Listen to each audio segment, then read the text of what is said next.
Hello, everyone, and welcome to Snap Take. This is Glazer of Snap Judgments, the official podcast of Marvel Snap Zone, and this episode is completely packed.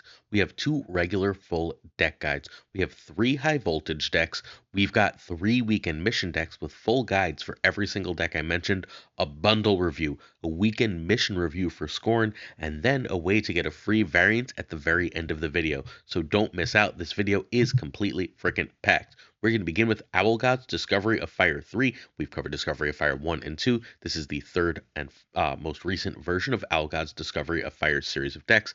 Owl God, for those of you who aren't aware, was one of the major Marvel Snap deck builders about a year and some change ago. He created a lot of the early powerful move lists that ended up taking the meta by storm. And I don't mean the classic Heimdall moves, I mean the silky smooth style decks. He started creating those, and Lammy ended up refining them into a meta force as Owl God was winning massive tournaments and major games with them. He consistently puts out some of the most creative and innovative decks, including this one, Discovery of Fire. You can sort of see what this deck is doing just by giving it a good look. This deck wants to destroy as much of your own stuff as possible, and sometimes opponent stuff with Shang, and then play a free death and a very powerful null. That's it. If it can pull that combo off, it wins. It can pull that combo off amazingly frequently. Let's take a look at how right after we talk about what cards you need and what replacements you can run. You can find Owl himself at, oops, typo. You can find Owl himself at twitter.com/owl_snap if you are interested in checking out his decks. You need Null and Gladiator. That's two Series 4 cards, so not terrible as far as your needs. White Widow is in no way needed. White Widow can be Kate, Bishop, Carnage, or X-23. Kate gives you extra stuff to destroy. Carnage gives you one more destroy outlet. It's a thing in playing that I felt like this deck could sometimes use. And X-23 gives you extra energy for when you don't quite get there with all the kills you want. Nico can also be Squirrel Girl, or you guessed it, X-23. And Misery is amazing here, but Misery can totally be Venom. What my favorite Misery play, just so you're clear, if I can go like Hood, Shauna, sometimes I'll get like a Yandu in there too. Hood, Shauna, Yandu, Misery, and then if I can Killmonger, just the points fly. The points go up so much. All right, so Al has been working on this one for months, which means that this is a really cool list that when you play, you will constantly find new little ways. Turn one, I really want to get Yandu over Hood or Iceman out really early. Yandu gives me that extra kill, which is power on death and null. And, oh, sorry, a cheaper death and power on null. Turn two, I want 2/1s over White Widow. White Widow is fine here. The Widow's Kiss being destroyed is a one cheaper death, but it's also -4 on null, so it's up and down. I get why it's here, but Shauna is fine if you have Killmonger. If you don't have Killmonger, if you don't have Killmonger yet, be careful with your Shauna. You can play it, but you might not want to play it on the spot you're planning on Misery, so you'll Gladiator. Turn four is blow stuff up with Misery. If you didn't see Misery, you play Gladiator into Killmonger. And then you play anything you want to stay on the board. So you'll Killmonger, and then you'll drop a couple demons. And then turn six, you drop Null and Death, and then you win the game. Super fun list, really powerful, really interesting. If you're looking for something different to do in Marvel Snap, this is where to go, and it will win you some games. Right after this is going to be the thumbnail deck, and I'm going to call this the best deck that no one is talking about, because this deck's win rate is through the roof. I played it. This deck is insane. It's so freaking strong. But first, one last look at Discovery of Fire. I am officially a Misery stan. I think Misery is a really good and really, really underrated card in a lot of Marvel Snap decks that allows you to do things that no other card can do. Please, before we go further, we're trying to hit 15,000 subs before the end of the year, and thanks to the incredible support of my dear viewers, we're almost there. It looks like we might even get there a month and a half early. That's completely crazy to me. But we're trying to hit 15,000 subs, and we need your sub to help us get there. So if you're willing to hit that sub button, it would mean a lot. In return, we give you at least 7 Marvel Snap videos a week. 7 full-length videos with at least 4 new decks in them. This week, we did 9 videos. Last week, we did 9 videos. We give you more full-length, high-level Marvel Snap content than anyone. Ask anyone in this community. We bring you the best decks the fastest. If you're willing to help us further, a like and a comment go an absolutely long way in telling the YouTube algorithm that this content should be shown to more people, so please leave that. A like and a comment, as long as you're subbed, can also help you win Agent Venom. At some point in this video, I'm going to ask you a question. You answer that question, and in doing so, you are entered to win an Agent Venom Season Pass. We're giving away 1 this week, 1 next week, and then we're giving away 5 of Surtur, the new card, next week. Sorry, the new the new card the week before it releases. So if you're looking to get any season passes for free, it's one of the ways we give back to our community. We also have a Pocket Meta channel if you're interested in the new Pokemon game that is based around the similar concepts to Marvel Snap, like fast moving, shorter games. Please check out our Pocket Meta channel. It is much more casual than the Marvel Snap channel. I run it with my son, who's an 8-year-old who's adorable. So if you're interested, please do check it out. I don't think you'll be sad. And enough of this. Let's get to the deck. I named this Ika Abraca Andre. I don't know how I named this. We'll explain what the weird name is as we go. But first, this is an evolution of a deck we talked about prior, and I think this is like the final evolution. This deck is completely freaking insane right now. I played it. I went like 10-3, and my losses were me misplaying things. Although one was just like a turn 3 Spider Ham when I had snapped and sold out for my turn 4 Wiccan, and then the Spider Ham got the Wiccan. I was like, no, Ham on 3. What are you gonna do? But outside of that, this list has been insanely strong. This is a very, very, very good list. Ika went 27-6 with it. I went like 10-3 with it. This list is great. This is legit. This is as powerful as you get in Marvel Snap. It is, however, not necessarily a cheap list. You need Kate Bishop because Kate Bishop allows you some extra leeway in finding Wiccan. Wiccan is a key card, as are Man-Thing, Ajax, and U.S. Agent. You can perhaps change U.S. Agent for Invisible Woman or Mirage if you are so inclined. And the story of this deck. So Andre Var had a version of this list that was running some ones, and it was not really a consistent way to get Wiccan out. But Andre Var is a fantastic player. He's one of the leaders of Team FAK, one of the major teams of Marvel Snap. I covered that deck, and I was like, this should really be running just Quicksilver, so it doesn't have to kind of sell out for ones, and then it can go heavier on 2s and 3s. Andre Var made the change, ends up running Quicksilver, winning another tournament, and flying to the top of the meta. Ika sees this list, starts to like it. He has a conversation with a player who, oh my god, I'm losing his name, who goes by Abra on the Infinite leaderboard. He's like in like the top 5 of the Infinite leaderboard. Ika is one of the best deck builders in the game, hangs out in the top 100 as a general rule. So Ika and Abra converse about the deck. They make like 2 or 3 card changes. Juggernaut, Cosmo come in, Cable comes in, and all of a sudden this deck is not only like, it's just one of the best decks in the game now. It was already incredible. It was already capable of winning tournaments, and now it has game into freaking everything. When you play this and you see any of your card combos, you feel so strong. Like your opponent cannot do anything, and you've got insane power. Let's go card by card for this list that went 27 and frickin' 6, 82% win rate. Turn 1, you want Quicksilver. Turn 2, Kate over Cable. Over Agent, and you'll Shadow King only if you already have a 3 and a Wiccan in hand. Otherwise, you hold Shadow King. And if you top deck Wiccan, so be it. Turn 3, Luke over Cosmo. And that's more or less equal to an arrow and a 2. You really want to get Luke out. Cosmo is much better to save for later if possible. That's why that's more or less equal to an arrow and a 2. It depends what the 2 is. If it's Cable, it's obviously great. Play that arrow and the 2. If it's US Agent, you're going to have to figure it out locations based on what your opponent's playing. Turn 4, you would play Wiccan that is triggering over Man-Thing. If Wiccan isn't triggering, obviously just play Man-Thing. Turn 5, usually Ajax. If you have Wiccan, if you Wiccaned, you can play Man-Thing and a 3. Man-Thing and Cosmo here is an incredibly strong play. Man-Thing and Luke here is an incredibly strong play. If you Wiccaned, your last turn is usually just Ajax and Hazmat. Count how many cards your opponent has out. Have a decent idea of what your Ajax is going to be, please. If you played Ajax on 5, you can play Hazmat and US Agent with another 2 or some arrows. You can play Juggernaut and Cosmo, or if you Wiccaned, you can just kind of do everything and go off if you already have your Ajax out. You can play like Hazmat, US Agent, that's 4, and you have 8, so you can play Hazmat, US Agent, an Arrow, and a Luke Cage, and just go to town. So like, there's just a lot of powerful things to do here. Go off, have fun. You will just look at the end of the game. Look at the board and look at the things you could have done. You have a million choices and a million ways to win. Next up, we're going to do some high voltage, but one last look at this. 82%, one of the very best decks in Marvel Snap. Please give it some run. More people need to be playing this list. It has game into everything.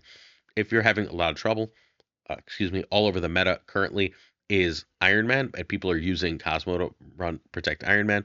Those decks collapse into US Agent. US Agent is so strong into them. They're all running cards that US Agent and Shadow King absolutely wreck. This list is phenomenal. Play it. You'll win. Hey, high voltage time. Ready? High voltage is the new Marvel Snap game mode. It is really, really fun and really, really fast. Here's an important note I'm going to actually leave as a result of a comment I got yesterday. I don't agree with the comment, but the comment was like, you're telling people to try too hard by showing good decks for this. I don't know. I think playing a variety of different decks is really, really fun, and the fun of Marvel Snap is figuring out what's good and like sometimes competing. Like you don't have to compete with the very best decks, but competing and trying different things. That's why I show so many different decks. I think High Voltage is an amazing place to do that. You don't have to win in High Voltage to get Agony. You have to complete missions. If you complete half of your missions, if you complete 1/3 of all the missions you get for the week this is out, you should be getting Agony, according to the math from the great Lauren Medevs, who you can check out on Twitter, who did a full guide to this. So don't worry about winning games, except it's fun to try and win games when you're competing, right? So play some cool decks, try and compete, have a good time. All right, so first we're going to start with Buddy's Voltage. The great Buddy has started a YouTube channel and is just releasing insane amounts of incredible decks. I've been playing decks that are similar to this, but not quite this, and I love this idea. Buddy is the ultimate Emperor Hulkling stand in Marvel Snap, and this is High Voltage is the ultimate Emperor Hulkling mode in that your opponent cannot possibly know what you have, and very often you're getting just insanely powerful plays that your opponent can't do anything about. We're actually going to run through some quick card changes. Like, obviously, Ebony Maw and Havoc and Cassandra Nova and Morph and Cosmo and Red Hulk and Doom are all obvious, right? So we're going to talk about the other cards. Snowguard gives you an extra play. She helps you fill your curve and gives you an extra play that lets you take advantage of locations in ways that can win you the game. That's, for entirely obvious reasons, very strong. The 3/4, the bear that Snowguard creates, often has game-winning plays in this mode that your opponent is not prepared for because no one's running Snowguard. It's incredibly strong and to be able to do that and have that option. Nick Fury and Hulkling say, I'm not running just Red Hulk and Doctor Doom, I'm running every 6 in the game. Your opponent cannot prepare. It gives you optionality. It lets you figure out how to put out the most power. Blink says, fundamentally, I would like to see one of my 6s. Odds are you see one of your 6s, right? So you have a reasonably good shot at figuring out what 6 you are going to get. You can play Blink on the second turn of the game after a Havoc, after a Snowguard. If an Ebony Maw, where your opponent thinks that lane is locked up, suddenly that is blinked. It could hit something small, but it's fairly likely to hit something big, especially if you hit that Cosmo or Morph, and then you just go to town. And finally, Cannonball is a lane winner. Knocking away the biggest thing in a lane just usually wins. People aren't filling the board, but it doesn't matter. You just say, Cosmo not cleared a lane, and I win. Cosmo works fundamentally the same way as Juggernaut in this list. The real power here, though, to me, is that Nick Fury, along with Emperor Hulkling and everything else. If you'd like so much more on this mode, by the way, I released a day 1 video with a bunch of decks from the top players in Marvel Snap, and a day 2 video that looked over all the highest win rate decks from this mode. So if you want those two, please do check that out. But this is Buddy's deck, and Buddy is absolutely crushing. Also, on Buddy's YouTube, youtube.com/@BuddySnap, he has a video where he breaks this down.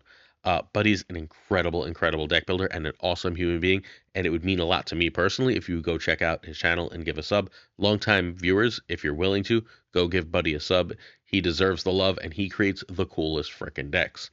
So you don't actually need any of the high series cards here for this list, although you sort of semi-do, because Red Hulk or Hulkling's replacements are Blob, Goliath, and Magneto, which means Magneto's only Series 3. There's not another really good Series 3 6-drop. Cannonball can be Juggernaut. Cannonball's better because they can play a big thing on turn 2, right? Like they don't have to wait till the last turn to play a big thing, which means Cannonball has that downside. Which means, Cannonball is better, but Juggernaut's fine. Blink can be Jubilee. Most of these decks are running Jubilee. Blink is a little more controlled than Jubilee. Cassandra Nova can really kind of only be Baron Zemo. The best 3s in this mode are Cassandra Nova, Baron Zemo. You could also make that Juggernaut, I guess, if you had Cannonball. But they're Cassandra Nova, Baron Zemo, and Morph. And Morph is already in it, so Cassandra Nova can also be Baron Zemo. Snowguard can be Sunspot or Hydra Bob. Makes sense, right? You just want powerful ones. And then Havoc can be Cable or Mirage. Mirage is being slept on in this mode. I tried it. I was right. Mirage is great here. Cool. That is Buddy's Voltage list. We are going to go forward with... Ooh, did I just copy this twice? Shh, it's okay. We are going to go forward with Kodingoa's Tribunal list. Kodingoa has created a living Tribunal list, and we had to cover a Kodingoa list because Kodingoa has that amazing split video that was at the end of yesterday's video and did a bunch of the early work on the graphing of how much energy you will have in the high voltage mode. So unsurprisingly, for someone who did all that work, Kodingoa came up with one of my favorite lists in the mode. I don't like combo except for ongoing tribunal. I think this list is super fun, and this is about as consistent as you get because you have Crystal, Jubilee, and Iron Lad and Blink to help thin things out. Which is to say, if you can go early, Crystal early into Blink, you are very likely to hit something that helps you win that game, right? There is a ton of power. You're obviously looking for Onslaught, Tribunal, Iron Man, but you have Mystique to help you out with that. You have Iron Lad to help you out with that. You have Sarah if you can get Onslaught out early with Sarah, if you can Sarah on one, which happens once in a while, or on turn two, get Onslaught out and then play Sarah on that. You just have so much energy, so much more energy than anyone. You put out an insane amount of power. This list is super duper cool. This is the best Crystal will ever be. So if you've been looking for an excuse to play Crystal, this is the list for you. All right, you can find Code Goa at twitter.com/snapsnapretreat.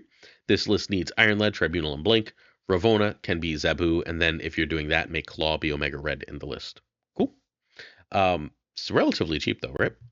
All right, our last high voltage deck is Nerf Herder. The great Nerf Herder has just cool decks and doesn't release as much Marvel Snap content as I want him to. But Nerf Herder released this voltage deck that is one of the higher win rate decks. I was saving this for today, honestly, because I knew I'd need an extra deck. This was almost one of my interesting decks in yesterday's video, but I didn't want to feature this in hella back-to-back. It felt repetitive. This is a Black Knight, and this is like just a real list, right? This is a Black Knight voltage list. Fundamentally, Black Knight just gives you an extra powerful, cheap thing to do, and this list, one of the ways to win in high voltage is to put a lot of early pressure on, and this list is absolutely incredible at that. You can almost guarantee yourself one lane between the Black Knight and all the other shenanigans, so Omega Red gives you just 4 power across lanes. You can end up passing, right, and then doing the She-Hulk, Infinite, and another card, which is, I mean, stupid sauce, right? Like, let's say you pass turn 2 with 8 energy. You go and then you end up with 6 energy, 7 energy, right? You have an Infinite that you can play for 6, a free She-Hulk, and then you can still play Red Hulk, Giganto, Omega Red, whatever other nonsense you want. Let's go. This deck puts up, and you have Sunspot out, so you didn't even lose that power. Love this list. So much to it. Nerf Herder MS on YouTube. You can watch Nerf play this as an absolute beast. Go check him out. Awesome human being. This deck, however, does need Black Knight. Red Hulk here can be Magneto. Red Hulk is better than Magneto for the mode, but it could be Magneto. Magneto is still very strong. Black Knight is the only high series card you really, really need. All right, if you'd like to see all of these decks, we've covered 5 decks so far today. If you'd like to see all of them played, please check out the stream team. Today is Friday, and the king himself, the Pirate King, Tuccrr, between 10 and 11 p.m. will be streaming these lists.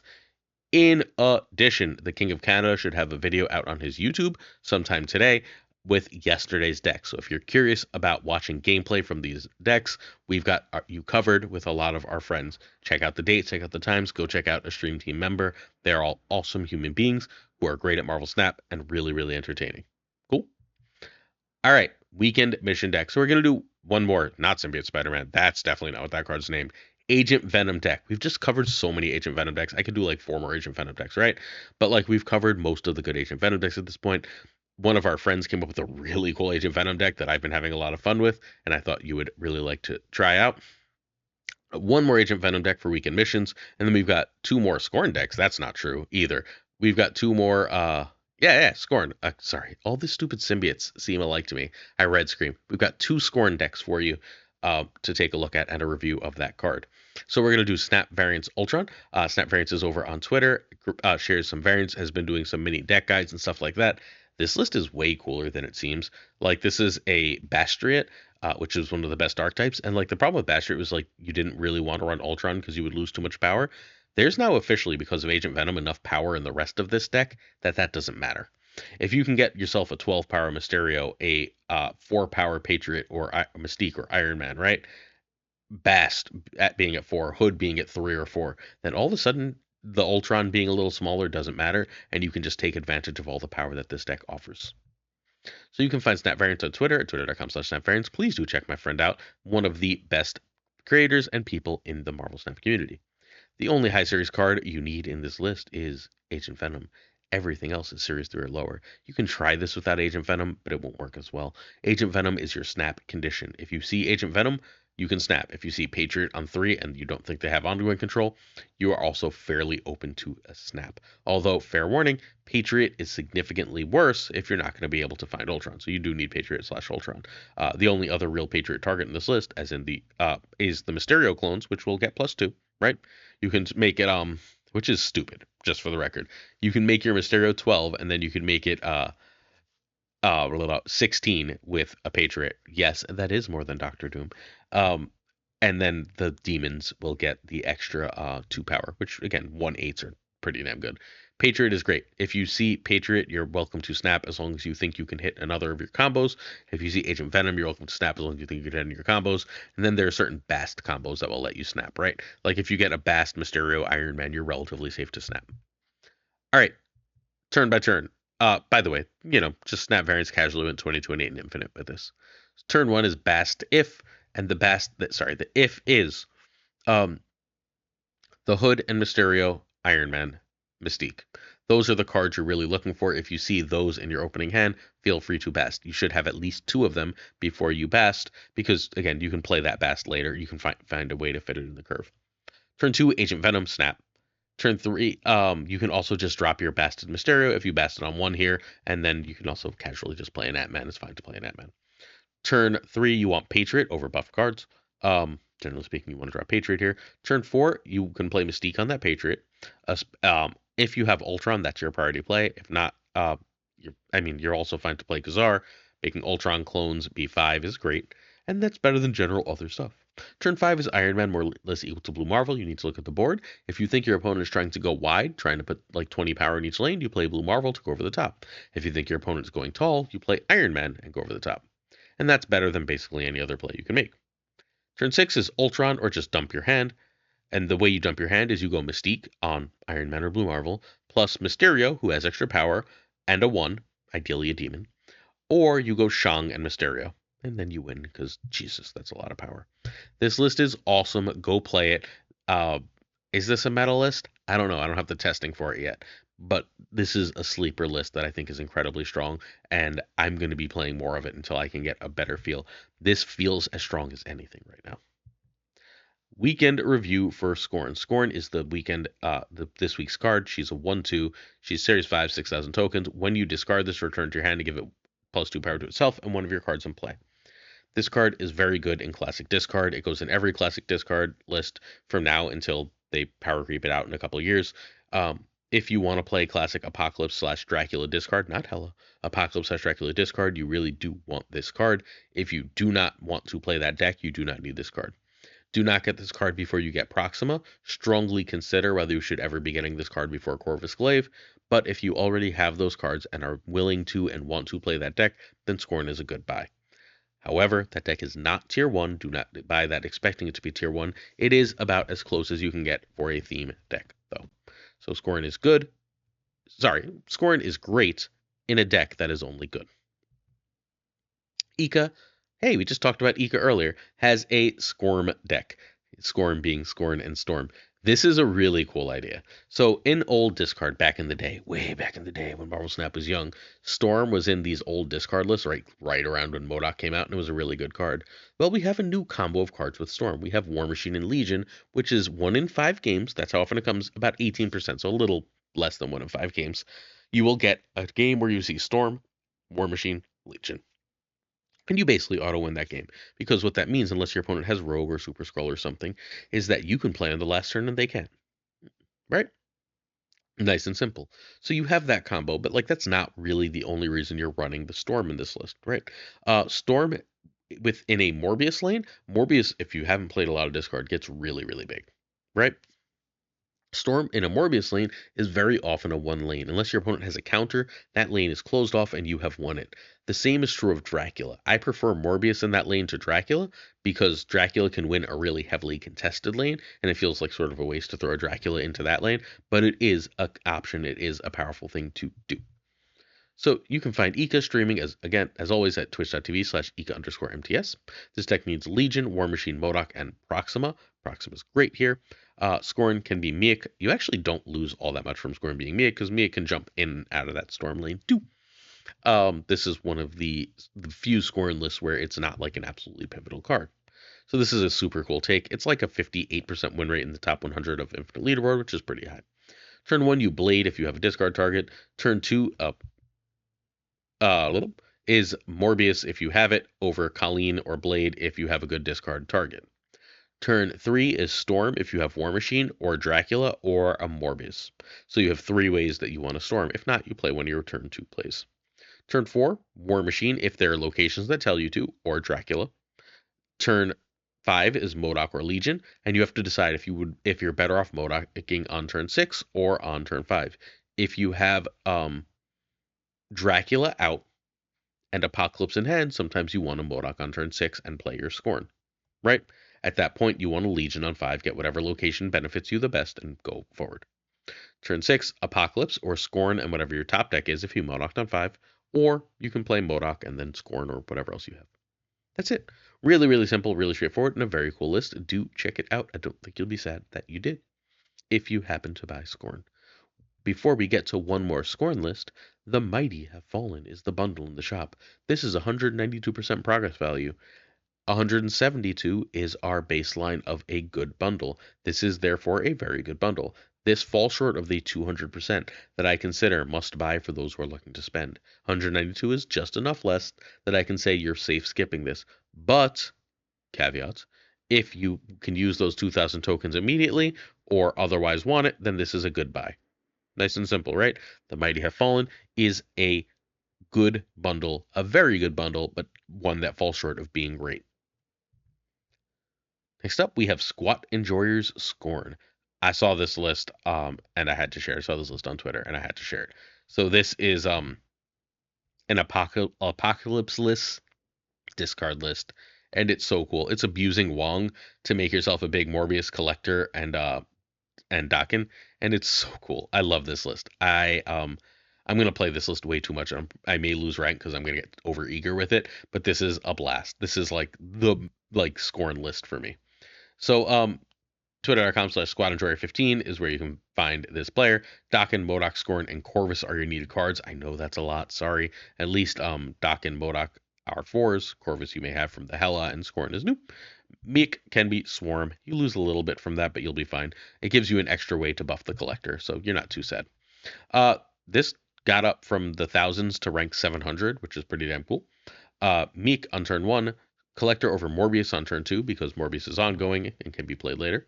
Turn 3, Collector or Morbius are generally better than Dakin, or you can play Lady Sif if you have Collector out and have Helicarrier. Turn 4, if you have it, it's Wong. If not, it's some early plays. Turn 5, what you'd really like to do is go Dakin on Wong and play Colleen to just make yourself a huge Dakin. Blade will also work the same way on Dakin at this point. Then you can play more discard cards or drop the Helicarrier. Good? Turn 6, you just continue to discard cards, growing your Collector and Morbius, and drop Helicarrier, and then you win because your Collector is a billion power, your Morbius is a billion power, and your Dakin's chilling there as a 16 as well. Super cool list. Go check it out. That you can keep discarding Scorn. This is the kind of list where you, at the end of the game, look down and go, oh shit, Scorn's like 16 power. I'm in love. Play this list. You won't be sad that you tried it out. All good? Don't forget, I'm still going to tell you how to get that Spider-Man variant, by the way. But first, questions of the day. Our first question is Kazushi asks if anyone ever didn't want to share their deck or asked me to wait a few days before featuring a deck. So you might not have noticed this, but the first day after the end of the new season, which is the Wednesday after the Tuesday that the season ends, I almost always feature the number 1 deck of the previous season, which was almost always unknown for the past few days. For the last couple days of the season, I tend not to ask the very best players for their decks unless they're playing something that's already a known solved deck, because that's the point where they're really, really competing and grinding out for those last couple points to see who ends up ahead. Several times I've had players say, can you give me 2 days to grind with this list before I share it? Yes. A few times, not often, I've had people say, I'd rather you don't share this list. I think I just don't want this shared right now. It's happened once, maybe twice. A thing that does happen often is I'll see a list and I'll think it's cool and I'll go, can I share that? And the person I'm asking to share it says, I don't think it's ready yet. I don't think it's a good enough list that it's worth being in one of these videos. These are all things that happen. I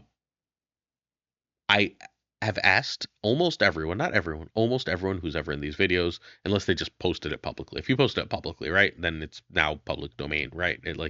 It's a list that exists, so I just can share it. but I ask almost everyone before I share their list in advance to make sure that it's okay.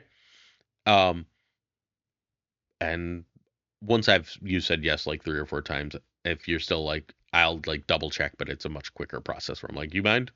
Yeah, whatever, and we just go on. Ratko asks what the spookiest variant I own is. Okay, so it might be the new Scorn one, which is horrifying. I would have said yes the other day, the Venomized Man thing with the like stomach mouth thing. That's super gross. But I think it's the Scorn one now. The Scorn variant is gorgeous and horrifying. Koire asks East Coast or West Coast, Dodgers or Mets, music, Avengers. East Coast for Mets, Yankees, whatever else. East Coast for music, East Coast for Avengers. I'm a New Yorker. Did you think I was going to say? All right. Do you have Discord? If you have Discord, right at the bottom of your like list of Discords, there's a little circle. You can click that and there will be a quest for Marvel Snap. That quest says play Marvel Snap for 15 minutes with your Discord client open and win the Spider Armor variant. This is apparently an exclusive promo variant that you can get by playing Marvel Snap with your Discord app open for 15 minutes. Go get yourself a free Spider-Man variant. It's pretty cool. I don't love Spider-Man with knives, but it's still pretty cool. And I went and got my variant before I started this video. So yeah, that's where we are. Certain tiers of support on our Patreon come with on-air thanks. It is now well over an hour past my bedtime. It's Thursday, dear friends, that as I record this, Friday as you see this, which means I recorded a podcast tonight, so it's really late on these nights. So let's fly through some Patreon friends.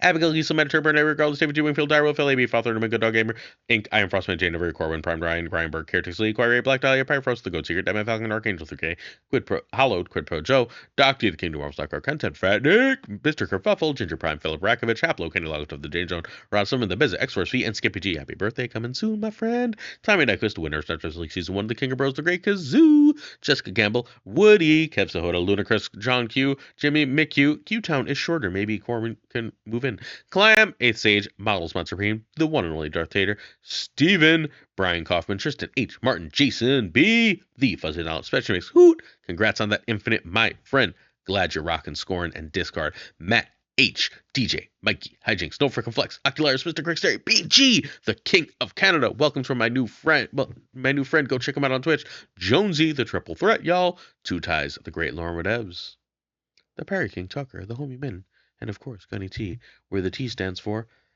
Right there, you should be seeing a high voltage focus video, and right below you should be seeing some great ladder decks. Check them both out, and I'll see you tomorrow for the podcast, and then Sunday for another Snap Take. Get ready, y'all. Peace.